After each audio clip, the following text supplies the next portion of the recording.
So, the estranged husband of a big-time New York City art dealer just got convicted of hiring a hitman.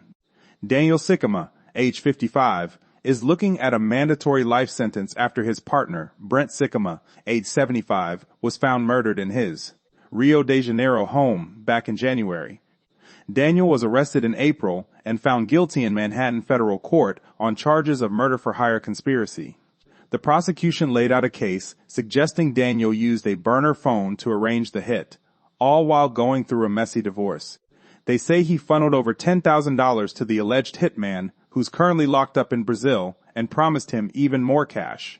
The U.S. attorney called it a senseless, cold-blooded murder, and said this verdict brings a needed sense of justice.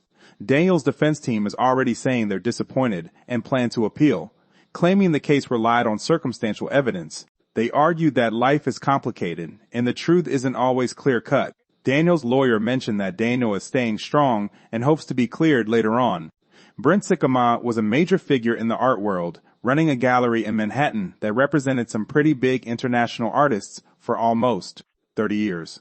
He started his career way back in 1971 and opened his first gallery in 1976. He apparently saw himself as a chaos kind of guy and loved places like Brazil and Cuba. The prosecution believes that after Brent was killed, Daniel tried to cover his tracks and collect on his alleged plan. The defense, however, maintained there was no direct proof linking Daniel to the crime. The jury clearly saw it differently, leading to this conviction. That's your New York City News Today update, AI-powered and always on.